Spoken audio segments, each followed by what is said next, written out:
side events today in the India Pavilion on understanding the concept of life. A global call that was given by Honorable Prime Minister of India, Shri Narendra Modi, during the COP26 last year. Subsequently, the mission LiFE has been launched last month, and we are honored to have among us Honorable Minister of Environment, Forest and Climate Change, Shri Bhupendra Yadavji, Ms. Inger Anderson, ED, UNEP, Ms. Usha Rao Monari, Associate Administrator, UNDP, Mr. Oves Sarmat, Deputy Executive Secretary, UNFCCC, Lord Nicholas Stern, IG Patel, Chair of Economics, London School of Economics, Mr. Parmeshwaran Iyer, CEO of Niti Aayog, who is joining us virtually, and Mr. Arunabh Ghosh, CEO of CEW, for this session today.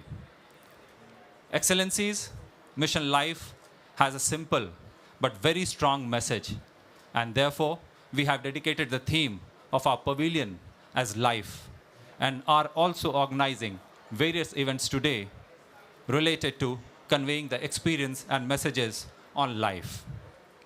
To kickstart the event, may I request Ms. Richa Sharma, Additional Secretary in the Ministry of Environment, Forest and Climate Change of India, to kindly deliver her welcome speech. Thank you.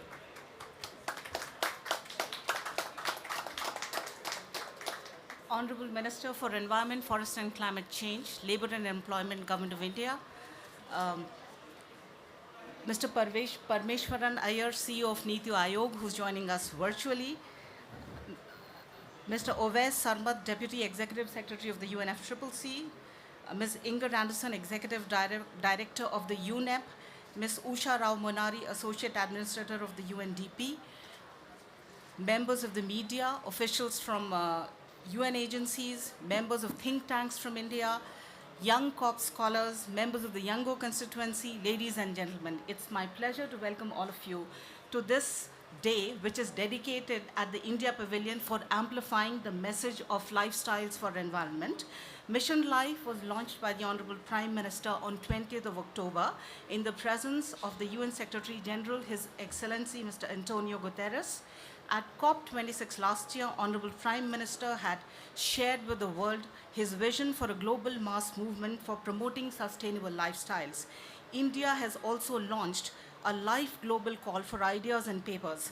Top 75 ideas will be presented at the LiFE Global Conference that will be held in India in June 2023.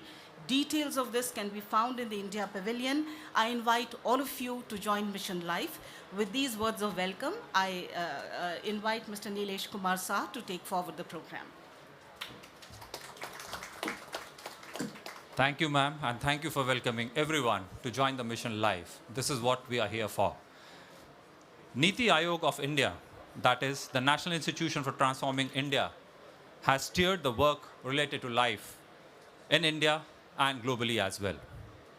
It is my pleasure to invite Mr. Parmeshwaran Iyer, CEO of Niti Aayog, to deliver the opening remarks. Mr. Iyer is joining us virtually. Sir, over to you. Thanks very much, and good morning to all of you in Sharm el-Sheikh. It's great to join you from New Delhi. Honorable Minister and many colleagues and good friends, hello Inger and Usha and Mr. Seal. It's great to be here with you and this virtual audience from around the world and talk a little bit about the Lifestyle for the Environment LiFE program, which is being led by Prime Minister Modi in India, and as with the minister being there in Egypt, I'm sure you've got the complete picture on life, but just a few words from us here in Niti Aayog. We work very closely with the Ministry of Forest, Environment and Climate Change on this particular program, which, as was mentioned, was launched by Prime Minister Modi along with the Secretary General of the UN on the 20th of October in India. A few words about the background of this program, which all of you have heard about.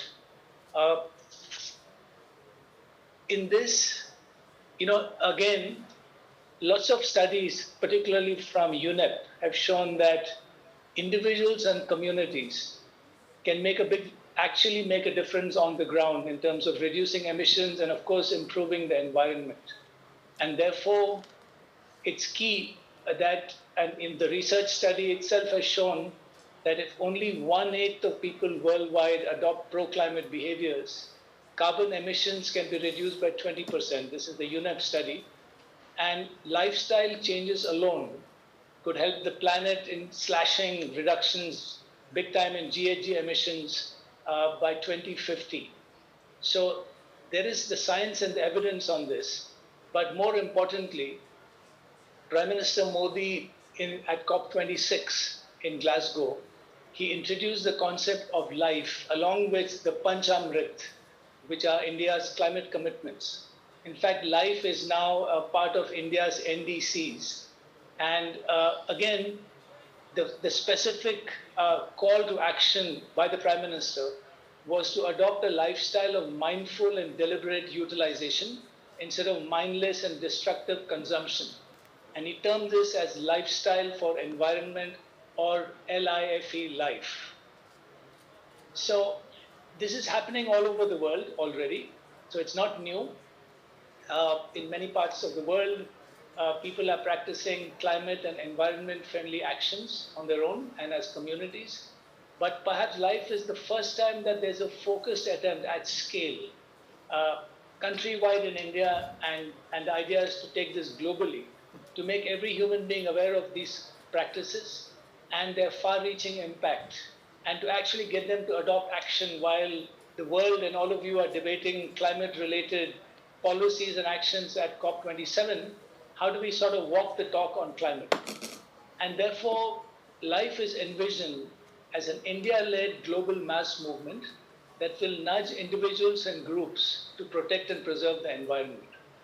And so everyone can contribute, and it emboldens the spirit of what Prime Minister Modi calls how do we become pro-planet people with basic principles of lifestyle for the planet, of the planet, and by the planet. So this was launched on 20th October, in fact, at the world's tallest statue, the Statue of Unity in India, along with the Secretary General of the UN. And it was very encouraging to get strong messages of support for LiFE from heads of state and the prime ministers of Argentina, Estonia, France, Georgia, Guyana, Madagascar, the Maldives, Mauritius, Nepal, and the UK, who all provided very strong messages of video messages to this movement.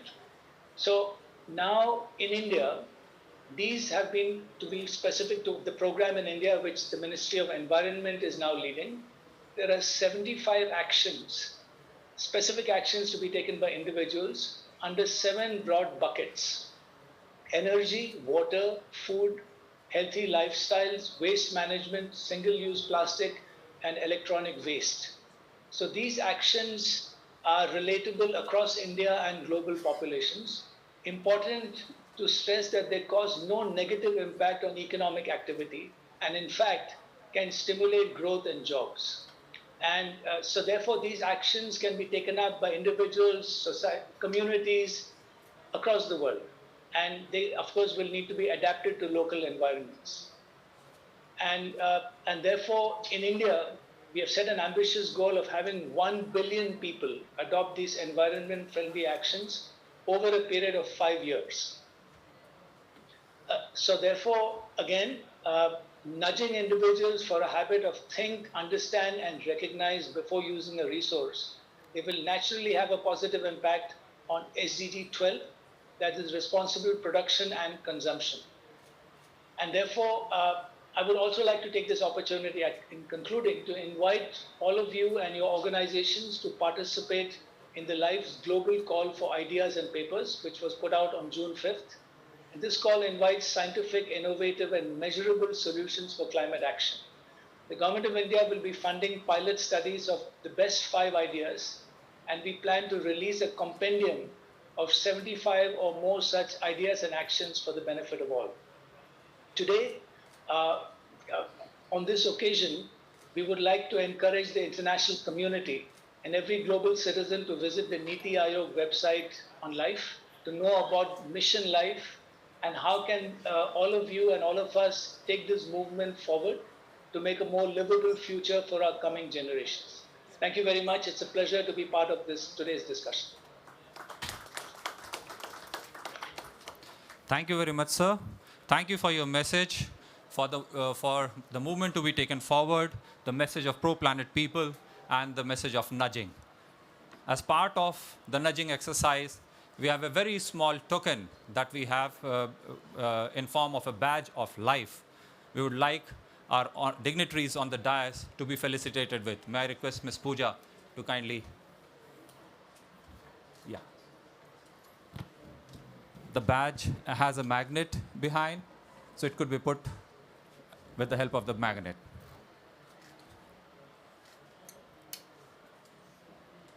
Just after the event, we'll be distributing the badges to all the participants here as well. Thank you. Our actions to fight climate change matter, no matter how small. Mission LiFE also plans to leverage the strength of social networks to influence social norms surrounding climate change. Development institutions like the UNDP, UNEP, and also the UN in India, they play a very, very major role in taking forward the message of LiFE.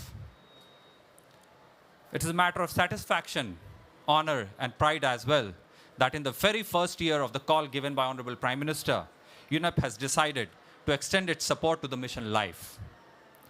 I invite Ms. Sophie Loran, Communication Officer from UNEP, to take us through the gaming initiative on sustainable lifestyle challenges created by the UNEP and the UN System of Staff College. Ms. Sophie Loran.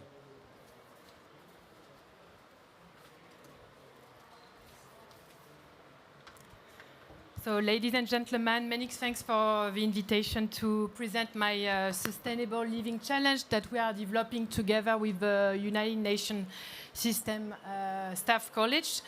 So, as we heard a little bit earlier, new evidence shows us that we need to shift to more sustainable living to address the triple planetary crisis of pollution, biodiversity loss, and climate.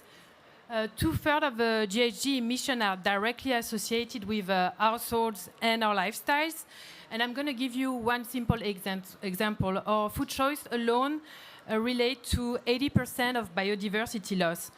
So we need to act fast and we need to act on our lifestyles. They are made up of decisions around food, housing, transport, consumer goods, and leisure. And we need systemic change across all these sectors. We need also governments and businesses to set up enabling framework to make sustainable living the default option. Next slide, please. Unfortunately, there are conflicting messages that makes it look sometimes a little bit complicated, or that make something that we will not able to reach and are only available for a few. But as you can see from the slide here, that all countries need to change their lifestyles. So once I'm saying that, so how we're going to reach now the 2 to 3 billion of young urban consumers, which are about to enter the market with purchase power. And so we were like thinking at UNEP, how can we do that differently? Like, how can we find like new ways to reach and engage this important audience? So we thought like, okay, let's try gamification, because gamification is one way to make learning like fun and also motivated, that can motivate change. So I'm gonna, next slide, please. I'm gonna briefly present the Sustainable Living Challenge. So as I was saying earlier, it's an online gamified learning platform that promotes learning and behavior change through action. So it kind of helps you take the journey in an immersive environment where you can learn about sustainability, system change, and the impact of your lifestyle in how you eat, live, move, and have fun. So there will be weekly activities nudged to put your learning into practice. And you will also be able to share your expertise, ideas with your peers to amplify everyone's collective learning. And so the game feeds into the youth empowerment component of the UNEP Go for SDGs initiative, which accelerate progress to meet the 2030 agenda, and especially for SDG 12. it also contributes to the One Planet Network and its Live Life Better campaign. So I can tell you how excited here we are at UNEP to be cooperating closely with India and the LiFE initiative through this game. Next slide, please. So I'm going to try to explain you how the games work, but I think it would be better that you try the games once we launch it. It's, as I said, it's a global online platform. It's in English, and participants play around like 6 challenges. So they correspond to each of the sectors that I mentioned earlier. And in each challenges, there's like information that you can gather about the subject, and that are also activities that are curated, that are fun, and that you'll be able to share. So every question that you get through the game will help you grow your tree. So we refer it as the Tamagotchi. I don't know if people remember the Tamagotchi, but that's the idea a little bit behind, is that you have this toy that you need to nurture to keep it live. So every week you'll be able to compete against each other for points and participants, just to motivate around this idea of a challenge.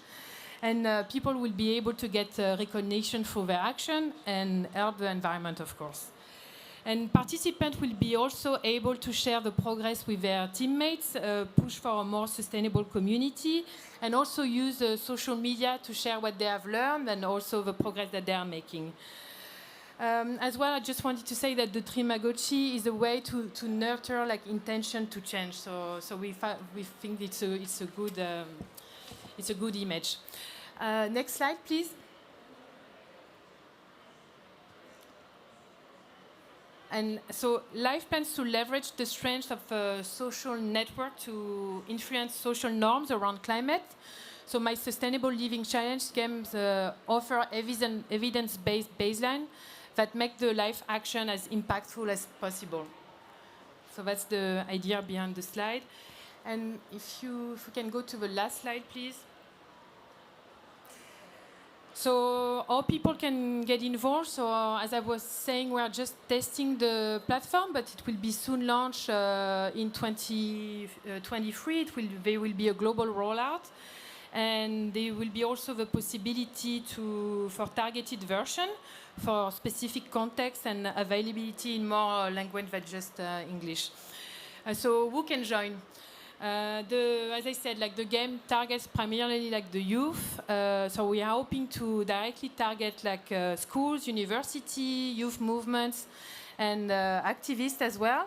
And we will be working with NGO network of teachers, including through UNESCO, and facilitator that can apply its content to their own activities.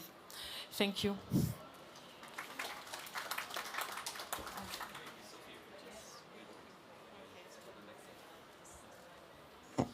Thank you, Sophie. This is one of the very good examples of how to nudge people towards a sustainable lifestyle. Thank you, Sophie, for that. And thank you, UNEP, for supporting the LiFE movement.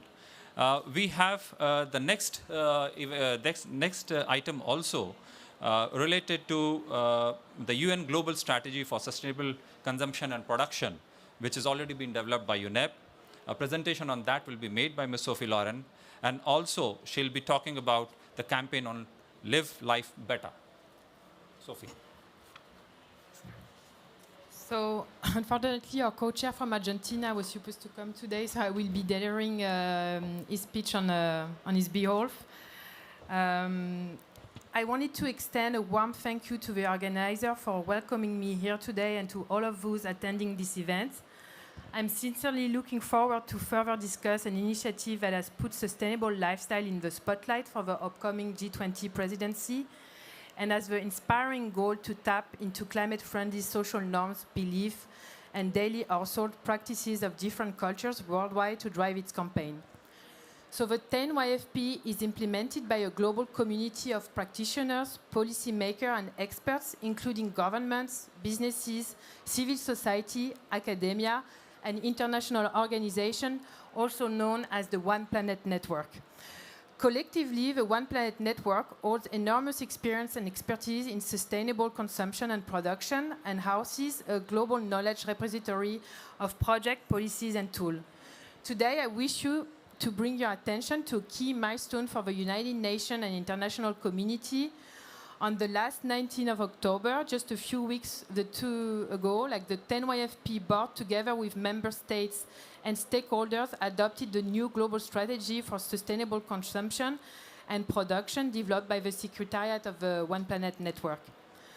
The global strategy for the sustainable consumption and production provides several entry points to support the aim of the G20 presidency, recognize sustainable lifestyles and education as a core enabler for change. This shared version has been shaped also with the support from several G20 members who are part of the board of the 10YFP and have been active in the development of a strategy.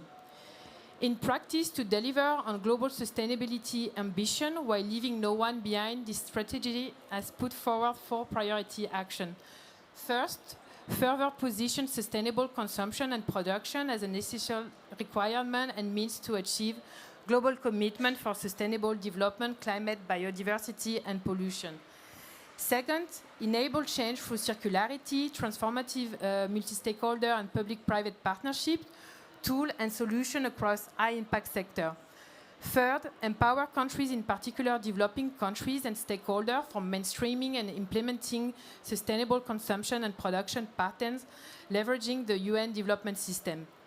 Fourth, key action in the new global strategy is to inspire and foster a global movement for sustainable consumption and production based on coherent science-based narrative. The objective is to build public support and secure, monitor concrete commitment for action, engage in government, the private sector, workers, youth, indigenous people, civil society, and the United Nations in a common effort to drive that change. Starting with new presidency of G20 next month, we must leverage the strong alignment between LiFE and the global strategy so they align their call to action, collaborate on common goals, and mutually reinforce each other. To this end, the One Planet Network is developing a joint campaign called Live Life Better, designed to encourage change in thinking about sustainable behavior, act on them, and inspire similar behaviors in other on systemic and individual levels. Among others, the campaign will build its focus area around the working program of the One Planet Network. It includes like consumer information, tourism, lifestyle, and education. Together, this joint campaign is aiming to reach like 100 million individuals with 100,000 actively engaged in the movement and expand its network to 2,000 organizational members, 50 member states, and 500 global influencers. Because it's through concrete, everyday, sustainable, and climate-friendly action, they can create a better life for themselves and more opportunities in the communities around them. Through daily life and sustainable action, they can inspire action and get info on the habit of living sustainably and daily. Because we get only one life and one planet, we have to live it sustainably by default. Thank you.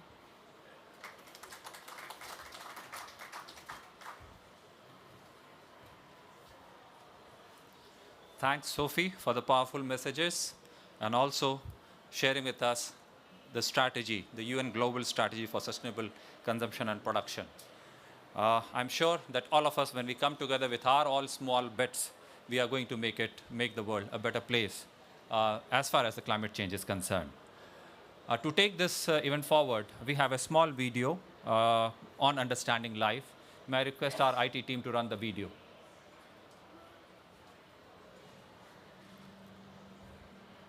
Each year, humanity consumes resources equal to that of 1.6 Earths. Globally, our households are linked to 2/3 of the total global greenhouse gas emissions. Human activity is the cause of the climate catastrophe.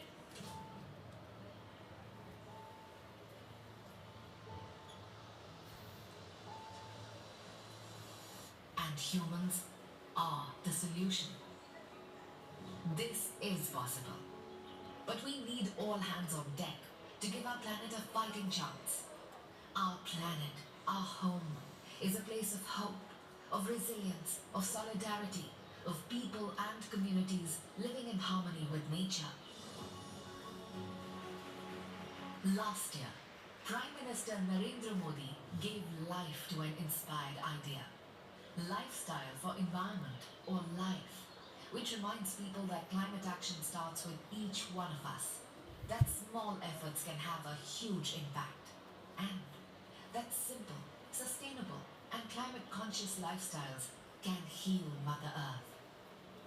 The Lifestyle for Environment movement aims to transform at least 1 billion people in India and the world to become pro-planet people, to protect and conserve our environment. India, the fifth largest economy, on track to have the fourth highest GDP by 2027, worships nature in all its forms. With traditions that are steeped in ancient knowledge of the land and sustainability built into our lifestyles, India's call for people-led climate action resonates with all. The LiFE movement has given life to global climate solidarity, and we have stories of individual and community-led climate action pouring in from across the globe. Everyone can help limit climate change with the choices we make. From the way we travel, to the electricity we use, the food we eat, the things we buy, we can make a difference. Using cloth bags while shopping can save up to 375 million tons of solid waste from entering our landfill.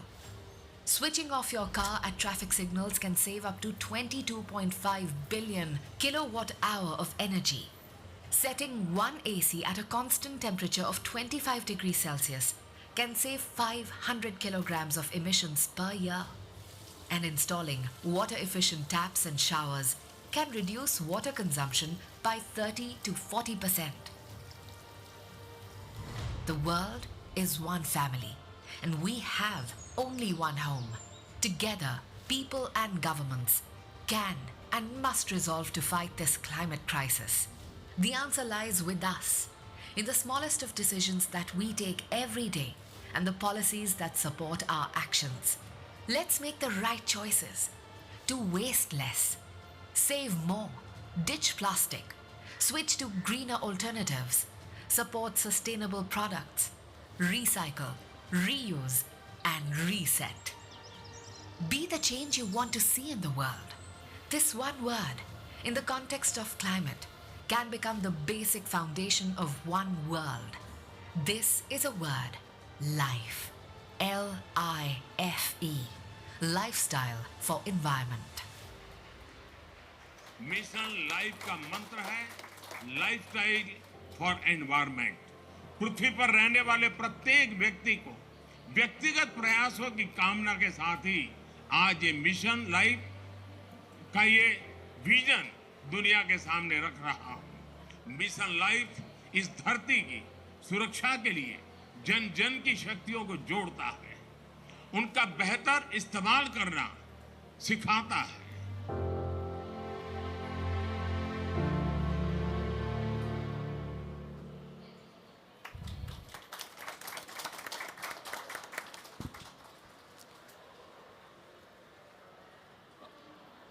As the video said, the answer lies with us.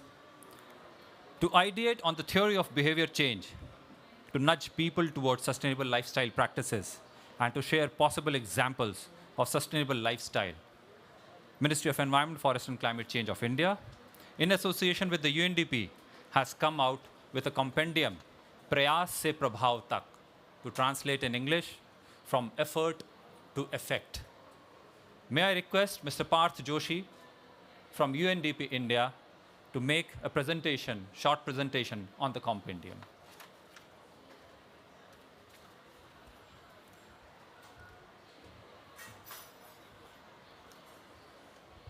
Thank you, sir. Excellencies, colleagues, ladies and gentlemen, the first 9 months of 2022 have seen 29 multi-billion-dollar extreme weather events. From 1980 to 2021, the average annual number of weather disasters causing damage in excess of $1 billion was 7.7. If you look at the last 5 years, this jumps up to a whopping 17.8. Climate change is the biggest crisis we face today. it is also the biggest opportunity to change the way we develop. We have started to seize these opportunities with the Paris Agreement, COP26 in Glasgow, and the post-COVID green recovery narrative. But we need more from us as individuals, communities, and societies. The climate crisis is not just an emissions problem. It is also a perception problem. As individuals and societies, we are more often than not detached from climate change, failing to attribute our own actions as a contributor, and thinking of it as something that governments or businesses or other large institutions must tackle. This is not right. The way we travel, work, eat, the clothes we wear, the electronic gadgets we use, every small habit of ours has an impact upon the climate. Individuals and societies around the world are over-consuming or wasting resources like food, water, and fuel, even as billions fight poverty and inequality because of lack of these resources. And this is where behavior change matters. Excessive consumption diverts resources and capital from socially more productive and beneficial tasks to meet rising demands. Consider the law of diminishing marginal utility. After a point, increase in consumption does not lead to an increase in the level of fulfillment. In fact, it starts to decline. Just enough is the threshold after which, even if consumption is not increased, fulfillment can increase through various non-materialistic gains, such as happiness, generosity, mindfulness, self-reliance, social engagement, and gratefulness. Long-term sustained behavior change from a consumerist lifestyle towards a simpler one with mindful consumption is a long drawn and complex process because many of our unsustainable habits have become routine. This is where a thoughtful design of choice architecture can nudge consumer decision making towards desirable behaviors without limiting the freedom of the individual to make a choice. We live in a world of information overload and ever increasing options. But how a choice is framed tends to influence consumer behavior. With limited time and an increasing number of alternatives, individuals are likely to pick the default option given to them. And by setting the right defaults, we can promote better choices. In the recent past, several successful Indian schemes have employed insights from behavioral science. The Swachh Bharat mission is a good case study to understand how nudge factors, along with policy, infrastructure, and communication, can bring about behavior change. Launched in 2014 to achieve universal sanitation coverage, it was one of the first policies focusing on behavior change. While there was the material incentive of building free toilets, ensuring that they are also used was a challenge. This is where the principles of behavior change were applied.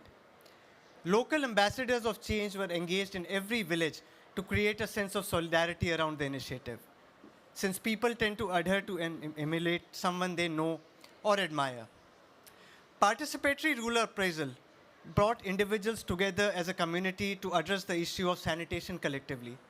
For people who did not work with the collective or those who resisted, it served as a failure bias and elicited the fear of attracting the scorn of the community.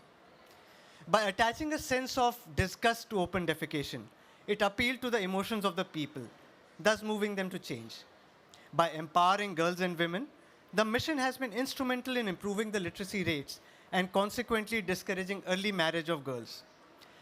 This demonstrates how integrated actions can be taken which are good for the environment, good for human health, and empower vulnerable and marginalized sections of the community.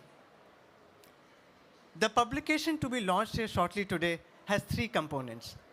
It lists key sectors like transport, food, fashion, water, and waste, among others, where individual choices and actions can make a huge difference, and highlights some notable case studies from India where people, communities, and governments have demonstrated climate action. It summarizes the science behind behavior change and key behavior change models that can be implemented to nudge people towards positive lifestyle changes. Finally, it proposes a LiFE framework combining the different forces that need to act together to bring about change in our modern lifestyles.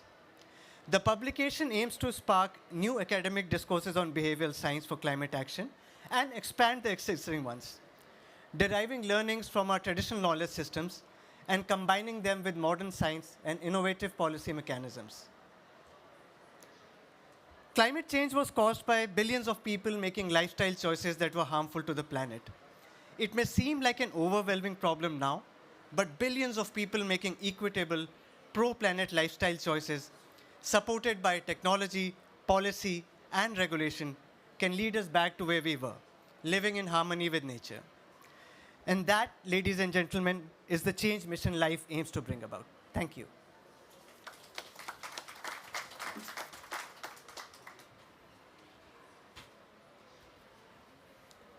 Thank you, Parth. Now we'll be releasing this compendium booklet, From Effort to Effect. We have named it Prayas se Prabhav Tak. May I request the dignitaries on the stage to kindly release the booklet.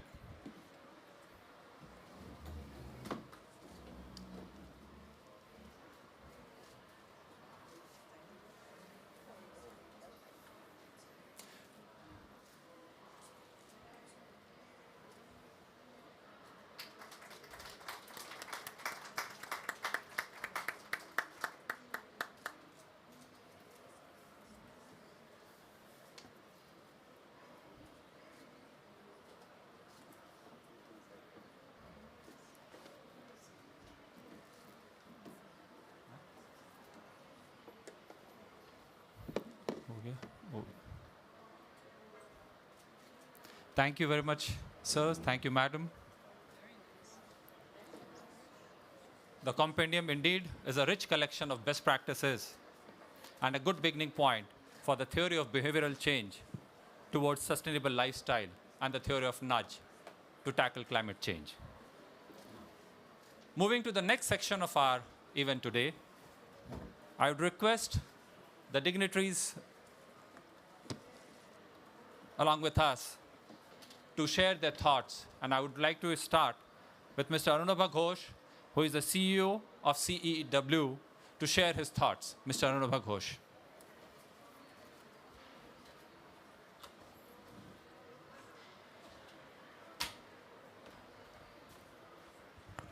Good morning, Honorable Minister, Ms. Inga Anderson, Mr. Oves Sarma, Ms. Usha Rao Manari, Ms. Richa Sharma ji, and esteemed guests here. I'm Arunabha Ghosh. I'm the CEO of the Council on Energy, Environment and Water. CEW has been privileged to work very closely with Niti Aayog and with MOFCC in developing the analytical framework and the basic concept of Mission LiFE. I want to just reflect on a story in my presentation here. Exactly 10 years ago, in October 2012, I was going across rural India trying to look at how communities were adopting clean energy. You have to recall that clean energy was very expensive at that time. A single solar panel cost about $400. I came across a poor farmer in Karnataka, and he had installed solar panels on his thatched roof on top of his hut. And I asked him, why had he made that decision?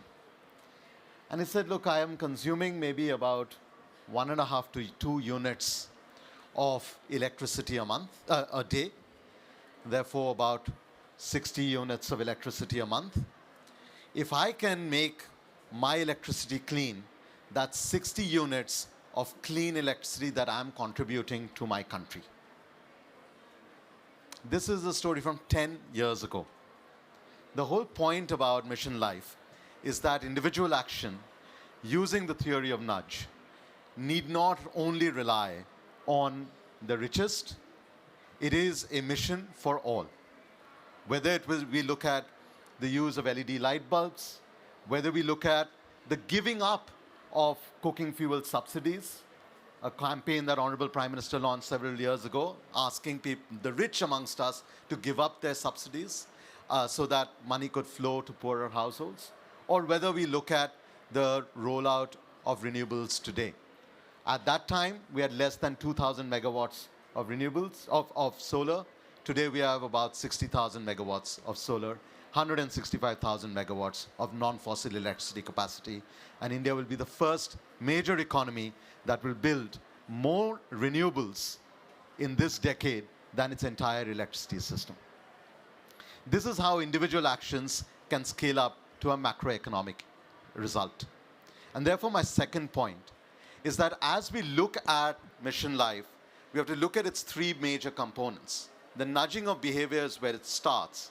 But the second and the third component, the enabling of markets and the supportive policy frameworks, are what will take this to scale. So think of how GDP is calculated. We look at consumption expenditure, we look at investment expenditure, we look at government expenditure, and we look at net exports. Of course, I realize I'm sitting in front of Professor Nick Stern, so I certainly should not be delivering an economics lecture here. Nevertheless, we can take this whole idea of Mission Life and see how are we changing consumption expenditure towards creating more demand for products that have lower resource footprint. How are we assessing every additional capital of investment that goes in to look at whether that is moving towards more sustainable investment? How are we looking at the power of government procurement? Whether it is in electricity, whether it's in clean vehicles, whether it is in steel, whether it is in LED light bulbs, to create a massive advanced market commitment for cleaner products. And of course, how are we reducing trade barriers and increasing trade and investment across our borders to have net exports which are also more consistent with the environment. My final point then is, as we are having this discussion in the middle of COP negotiations, I want to draw your attention to what Honorable Prime Minister said on 20th of October. He said Mission Life does not look at which country is part of which negotiating coalition. It actually brings everybody together. And I think that becomes the core of climate action, which has been missing thus far. And I hope that this mission can take us to a very different trajectory of climate action. Thank you very much.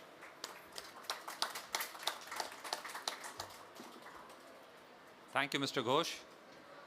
The powerful message that the Mission Life brings together everyone, it transcends borders.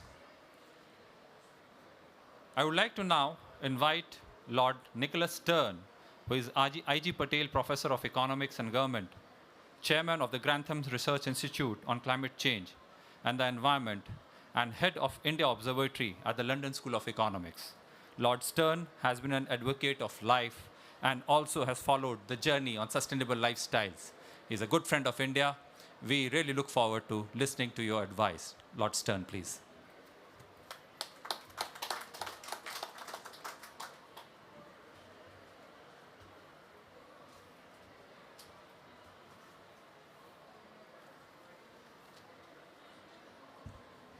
Thank you very much. Thank you, Honourable Minister, for inviting me to join you. And it's a pleasure to see so many distinguished people on this platform and distinguished people, friends in the audience here. And thank you for that kind introduction. And I hope that the most important part of that was Friend of India, where I've been working now for 50 years. I was privileged to be at the virtual launch of LiFE with Prime Minister Modi, and was very struck by the way in which he expressed the importance of behaving and thinking differently and in terms of our environment. It's about living better on less with less damage. And if you excuse me just for a moment, Arunabha set this up, switching into economics mode. If we get more from less, if we do less damage in what we do, that increases unambiguously productivity. Increasing productivity is growth.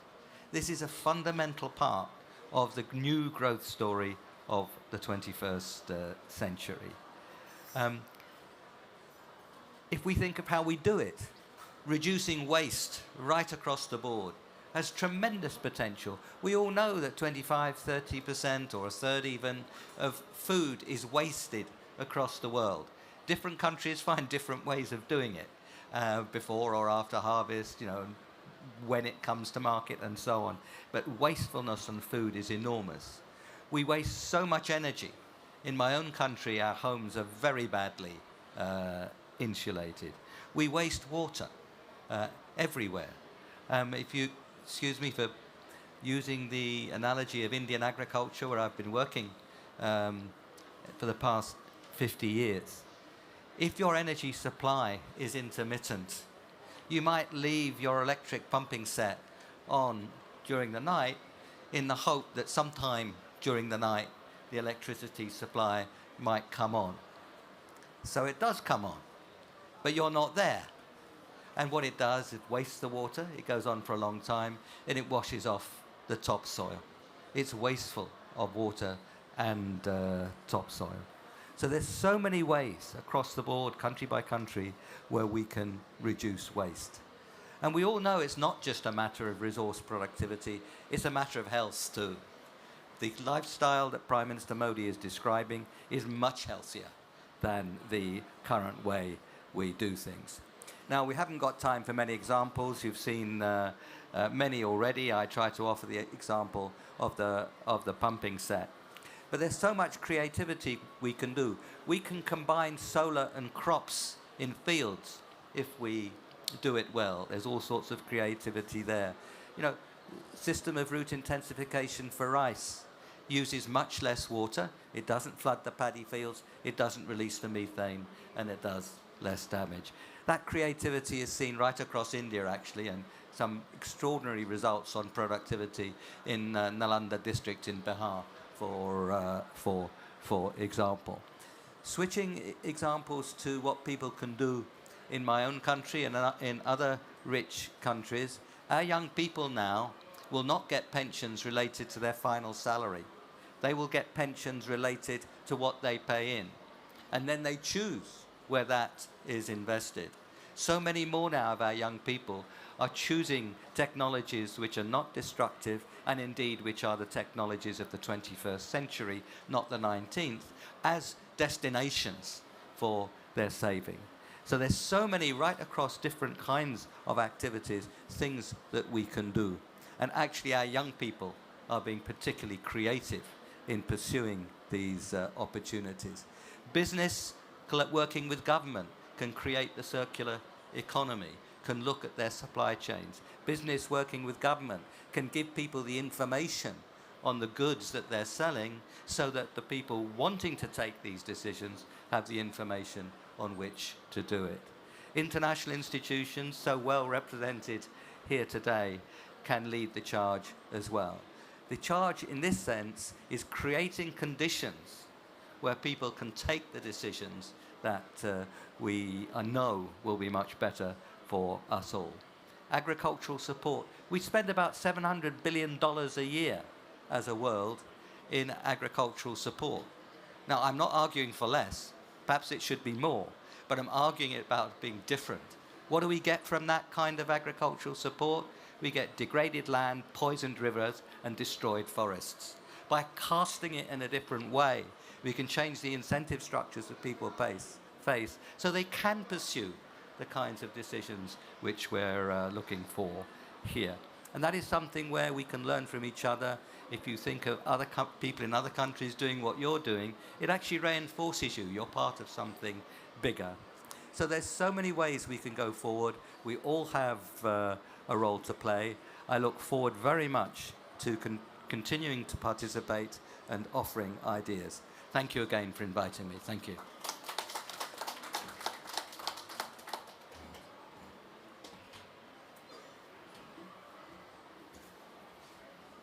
Thank you very much, Lord Stern, for valuable ideas, examples of specific actions, and also talking about the initiatives or the creativity that young people bring to take the fight against climate change forward, and the role of international agencies. Thank you very much for that, sir. Talking of international agencies and talking of climate change, we talk about UNFCCC, United Nations Framework Convention on Climate Change.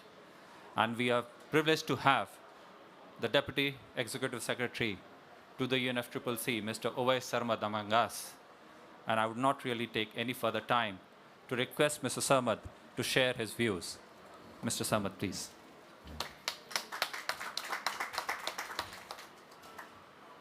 Thank you very much, and namaste, sir. Namaste, Honorable Minister and distinguished delegates here. First of all, I'd like to thank all of you here for bringing us together. Nilesh, thank you. Richa, very much appreciate your being here and organizing this on behalf of the Indian government. And once again, Honorable Minister, it's a great pleasure always to share events like this with you. Inger from UNDP, Usha, UNDP, Lord Stern, Aruna, thank you very much for the recent report, The Integrity Matters. It really is a powerful report. Thank you very much. And Niti Aayog, who's online, and others online, especially our colleagues in the UN India team, UNDP, UNEP, Atul, and others who are working closely all the way with us. I'd like to start with one very familiar saying that I'm sure you all know. It's an Indian saying which goes like this: those who protect nature are protected by nature. And furthermore, Bhagavad Gita, for instance, it says, let the human community protect the environment for their own survival and biodiversity around all of us. I come from a city, Hyderabad, in India, many of you know, and I grew up with magnificent boulders which date back to millions of years. But now, when I go back, those are all disappeared and replaced by huge, tall buildings, shopping malls, and roads and so on. So there is sign of progress, but not the kind of progress that we all should be looking forward to. I think we definitely need to protect our nature, the surroundings, the habitat, and this lifestyle for environment is all about that. Our culture has always upheld our fundamental duty and responsibility for the environment and highlighted the significance it holds in our daily lives. The environment is a global cause, global good for all of us, and we all have a personal responsibility. This project that has been launched by the Prime Minister Modi, reduce, reuse, recycle, reset, and the circular economy have been part of lifestyle of Indians and Indian culture for thousands of years. The LiFE initiative launched is one such step in strengthening our commitment towards Mother Nature and Mother Earth. India has one of the largest youth population, as we all know, and that gives us a huge opportunity also to mobilize mobilize movements such as this, to make transformational changes, systemic changes needed towards implementation of the Paris Agreement. Now, very briefly, what is happening on the other side of the conference here, the negotiations. This is so refreshing to see all that playing out here in practice with the launch of a project like this or initiative such as LiFE. Because what happens in the negotiations is one thing that sets the policy, that sets the international norms, but how then that gets translated and implemented is a very good example of why we're here today. So therefore, it's no longer an option, but rather a necessity to align our lifestyles for the protection and well-being of the environment. Lifestyle for environment is not just for call to action, a movement or a campaign. It is our responsibility. We need to change one small thing, everyone, everywhere, all around us in our lives, daily, to become a pro-planet people and friendly to the environment and the nature that we have inherited, not inherited, but borrowed from future generations. So once again, thank you very much, and I very much look forward to the full-blown implementation of the Lifestyle Project, and we are very much supporting that from the UNFCCC. Thank you very much. Thank you very much, sir. Thank you for that last message of taking the full-blown initiative of the message that Lifestyle for Environment conveys. Talking of another multilateral agency, United Nations Development Programme. This is the agency which is responsible for capacity development initiatives across the world. We are talking about lifestyle for environment, we are talking about behavioral change, we are talking about nudge. There cannot be a better institution than UNDP to take this forward. And today we have with us Ms. Usha Rao Monari, Associate Administrator of UNDP, who has a vast experience not only in sustainable development issues, but also development finance. So we can't have a better speaker than Ms. Usha Rao Monari here in front of us. Thank you very much, Ms. Usha Rao Monari. Thank you very much, and good morning, Excellencies, Namaskar, Honorable Minister, colleagues, ladies and gentlemen. You know, somebody said climate is the largest and most important crisis we are facing in our lifetimes. We've all heard the UN Secretary General who said, we're in the fight of our lives and we're losing. Greenhouse gas emissions keep growing, and we've heard it over and over again, but it becomes more important every time we hear it. More than 2/3 of global greenhouse gas emissions today actually can be attributed directly or indirectly to household consumption and lifestyles. And as we know, this consumption is not distributed equally. If we look at the world, the wealthiest 1% globally produce and consume more than twice the emissions of the poorest 50%.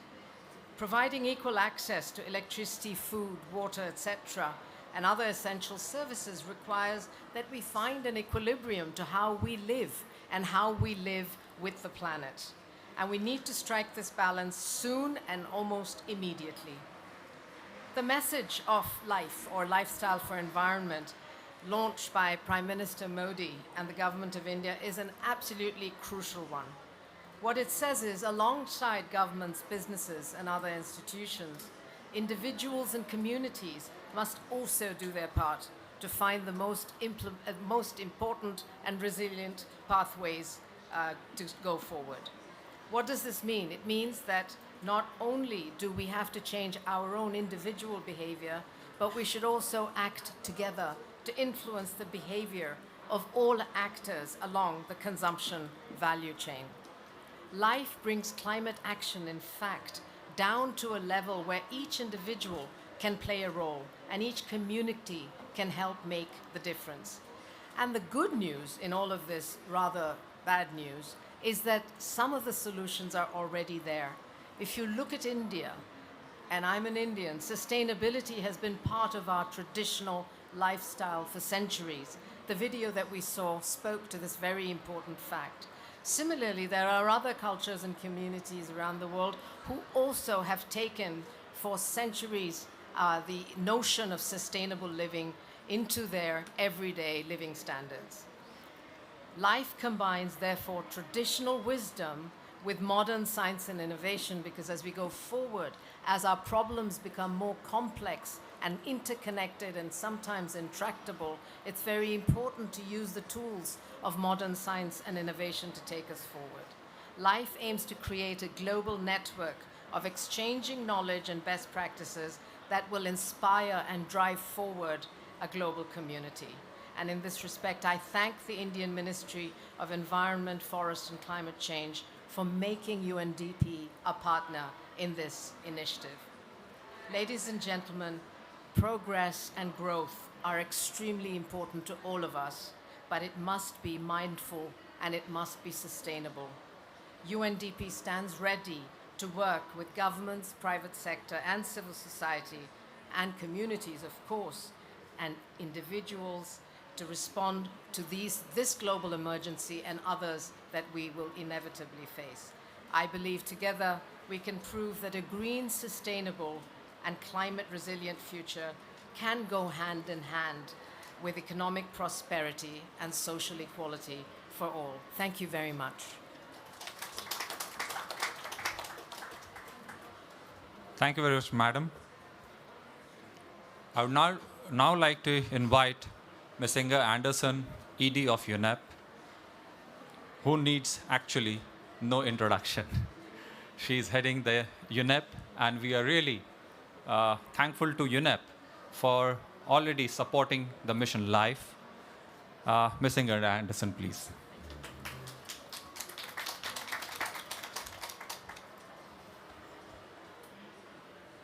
Mr. Minister, Additional Secretary, my dear friend Para Meyer, whom I've worked with for 20 years, Nick Stern, Usha, Orais, and colleagues. It's a great pleasure for me to speak today. Like Lord Stern, I was also had the privilege of participating in the virtual launch of LiFE.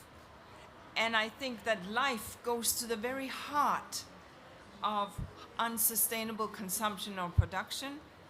And in fact, the solutions that LiFE offers are at the very heart of the solutions to the triple planetary crisis, that crisis of climate change, that crisis of nature loss, and that crisis of pollution. And the fact that a country like India puts its hand up and says that we will lead on this issue. Yes, we are not the country with the biggest footprint. Yes, there are others that have much greater footprint, but nevertheless, we will lead. We will lead now because we understand that if we shift, others will follow. That fact is magnificent. And so we, from our side, who are working on sustainable consumption and production, we salute you, and through you, the government, and indeed the Prime Minister, because this is critical. I was pleased to see my dear colleague and friend Usha quote the emissions gap report of 2020, the UNEP emissions gap report, which found that 2/3 of GHG emissions are directly associated with household when consumption-based accounting is taken into account. And that means not putting the blame on the individual consumers, because many times we are trapped in a sense of consumption, but it means raising the awareness and understanding the footprint that we have and the individual choices that we can have. Yes, in the way we move around the world and in our places of work. Yes, the way we heat and cool our places, and certainly the food choices that we make. Now, the emissions gap report of this year did not come with good news. What it tells us is that right now, with the current policies, we are on track to 2.8 degrees by 2100. I will say that again, 2.8 degrees by 2100. Right now, we are living at 1.1 degrees, and what is that giving us? It's giving us typhoons and storms and droughts and floods and misery, and it is the poorest that are paying the highest price. And so it's all the more remarkable that a country with a large proportion of poor people is indeed stepping in to lead. Now, India has a special opportunity, and this is what is so special, because you will be leading the G20 next year. These 20 largest economies that, yes, are responsible for 75% of all carbon emissions, some with a much longer carbon historical trail and with a much larger per capita footprint, but nevertheless, they all have a responsibility to lean in. And so that system-wide transformation is critical. Because although we have all delivered the NDCs, when we take on board the NDCs now here present, that reduces us from 2.8 degrees to 2.6. And when we add the conditional NDCs, which are based on the available financing beyond on the table, it only takes us to 2.4. So ladies and gentlemen, we are not on track. So every bit matters, and consumption-based approaches will be essential. Not to blame, as I said, but to help decarbonize our economies, our transport sector, our industry at the system level. That is the opportunity. And SDG 12 that the global community had the foresight to identify back in 2015, sustainable consumption and production, is a very platform that can lift the lifestyle across the world, the lifestyle initiative. Now, we know that the wealthiest 10% are responsible for almost half of the global emissions. And no, these are not the jet setters. Many who are in this room are in the wealthiest 10%. These are people who earn more than $113,000 a year. So responsibilities fall on that global middle class, that global class to shift. And the poor needs support, not lectures. So what kind of shifts? Well, we have spoken about sustainable transport, diets, and so on. We at UNEP, and I thank you for Indian leadership, we're proud in the last UNEA to see United Nations Environment Assembly to see a resolution that said that we shall begin negotiations towards a ban on plastic pollution from source to sea, the entire production chain. And that means also rethinking. And as we step into this lifestyle for environment, let's take the plastic curse with us. Now, we need plastics. We need it, we have it, we use it, you all have it in your clothing and in your households. But we have become lazy. We want to liquefy everything. Our washing for the washing machine, our toothpaste, our soaps. Why? Why does it have to come in plastic containers? Rethink, be smart, legislate, and ensure that we reduce as well as refuse our plastic in the environment and that we go circular here. So let me, as I close out, salute India once more. India has led on this, but let me just remind you what India is also leading on. India held the presidency for COP14. You may have forgotten, but I have not, for the Desertification Convention. That was critical because that pushed a story about regeneration and is in fact a very good pathway onto life. India still holds the presidency for the Convention on Migratory Species, and that is critical because species do not know borders. They cross in the oceans, they cross in the air, and they cross on land. India holds that presidency today. And we know that in Montreal, COP15, where India will be present, we know that India will also speak to life and will also speak to the imperative of biodiversity conservation. So thank you for this leadership. We from UNEP are proud to work with you, are proud to host most of the, or be the custodian for most of the elements that the indicators under SDG 12. And I can assure you that as you take on the mantle of the G20 leadership, we will be by your side supporting this throughout. Thank you very much.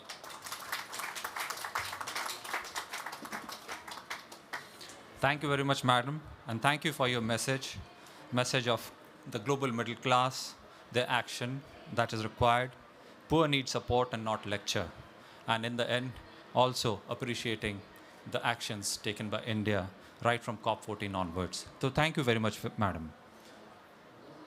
It's my now proud privilege to invite Honorable Minister for Environment, Forest and Climate Change of India, Mr. Bhupender Yadav, to deliver his keynote address. Sir.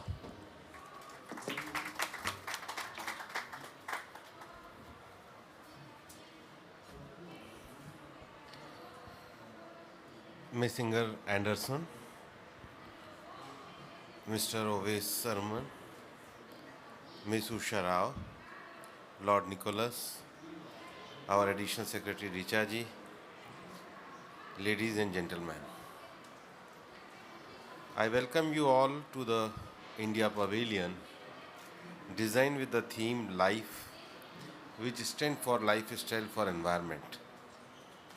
This mantra given by Honorable Prime Minister of India, Shri Narendra Modi, places individual contribution at the center stage to find solution to problem posed by climate change. We bring with us the message of lifestyle for environment through our pavilion, which attempt to touch upon not only different aspects of the sustainable life but also highlight the various initiatives taken by India to make tangible differences in the life of the most vulnerable people combating the climate change crisis. Friends, we are at a critical juncture in our common fight against climate change, a juncture which requires not just government effort but contribution from all stakeholders, each individual, toward ensuring a sustainable and equitable planet.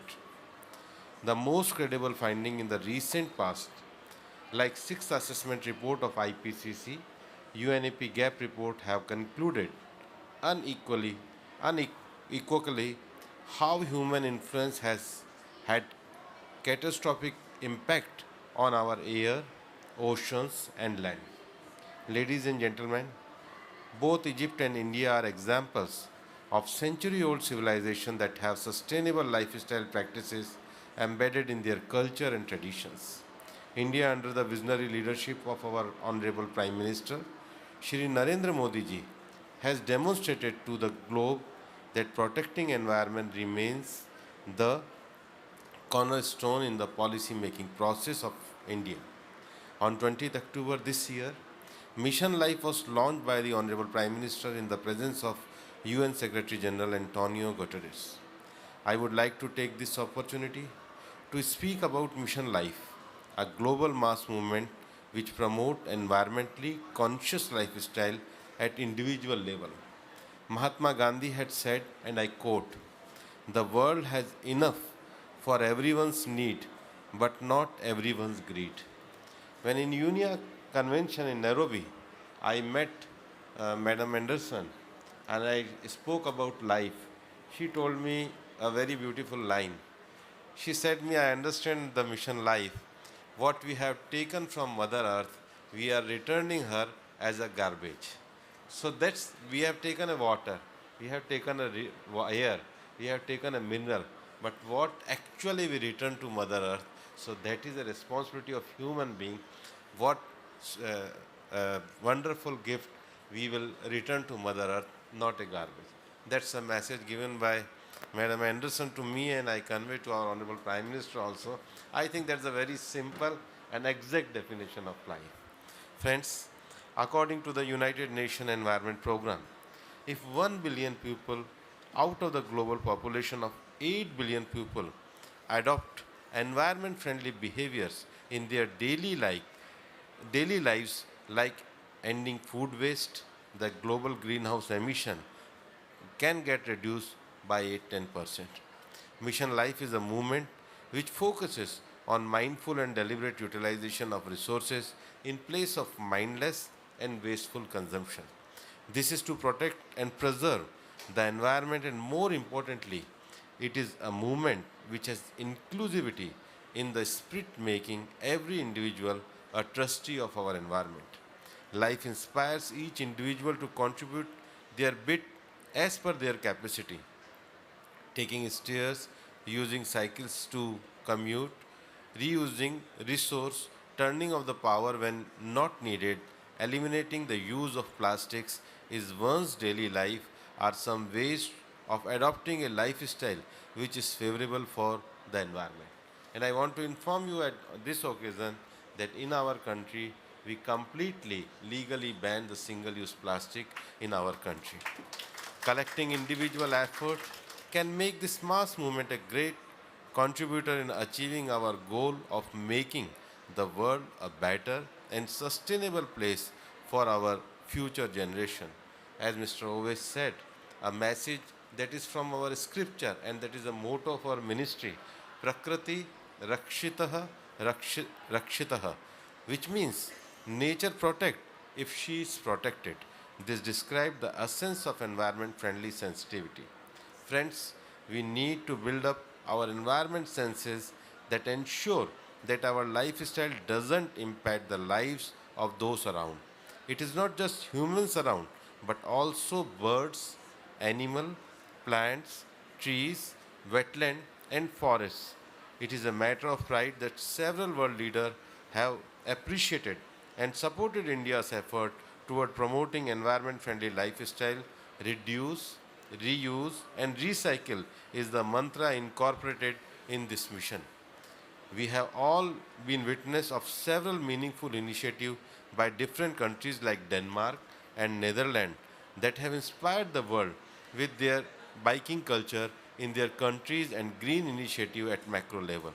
All countries need to know embrace such example of environment-friendly lifestyle as a part of their daily living. A Japanese concept, Eishofuni, a principle that human life and its environment are closely connected to each other, echoes the same commitment of individual relation with the environment and its consequent impact. Friends, we must understand that climate change goes beyond just policy making, and its effect transcend geopolitical borders. Mission Life make the fight against climate change democratic, in which everyone can contribute with their capacity. Mission Life also contribute toward implementing the Sustainable Development Goals set up by United Nations General Assembly, which were adopted by all United Nations members state in 2015. It's inspired us to do all can be done in our everyday life to protect the environment. And as stated by our Prime Minister, I am happy to release, and we have already released this compendium, Prayas Se Prabhav Tak today in the August gathering, which means effort translating into impact, a philosophy that guide the policy making process under the able leadership of Honorable Prime Minister Shri Narendra Modi. I call upon world leaders and global citizens to go on the philosophy of life and extend their support to be change the way they wish to see in the world. The luxury to pass the buck is no longer there, as our Honorable Prime Minister has said, and I would like to quote, in our daily life choices, let us pick the most sustainable options. Our planet is one, but our effort have to be many. One earth, many efforts. India stand ready to support any effort for a better environment and to further global wellness. With these words, I would like to thank you for coming out today and make this event a success. Thank you, everyone.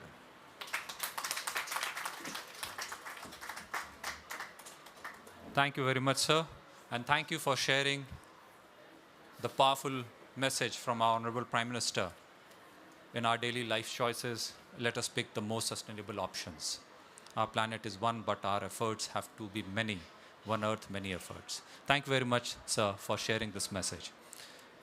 We come to the end of this particular event, and I hope that you have been able to gather as much as possible for undertaking the initiatives at your own individual levels and taking the message of life forward and sharing it with all around you.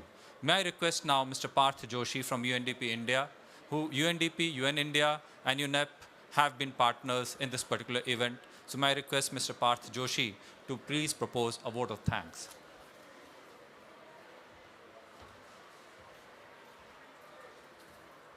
On behalf of UN in India, UNDP and UNEP, we would like to thank Mr. Parmeswaran Iyer, CEO Niti Aayog, who could join us virtually. We thank our dignitaries, Honorable Minister Shri Bhupendra Yadav, Ms. Inger Anderson, Ms. Usha Rao Munari, Mr. Ovesh Sarmat, Lord Nicholas Stern, and Mr. Arunabha Ghosh, who took out the time to join us here today. We thank officials at the Ministry of Environment, Forest and Climate Change, Ms. Richa Sharma, Additional Secretary, and Mr. Nilesh Kumar Shah, Joint Secretary, for their immense guidance and support. We thank our colleagues in the UN family, the Ministry, and the IT and logistics teams who worked tirelessly behind the scenes and round the clock to make this event happen. We have an exciting lineup of events today on the theme of life planned at the India Pavilion, and we look forward to your participation. Thank you very much, ladies and gentlemen.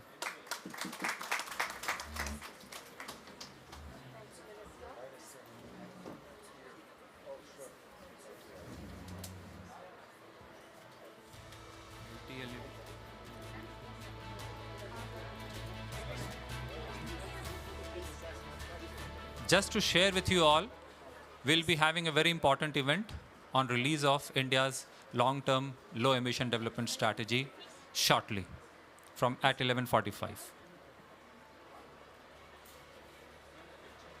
I think Minister said, okay, let's have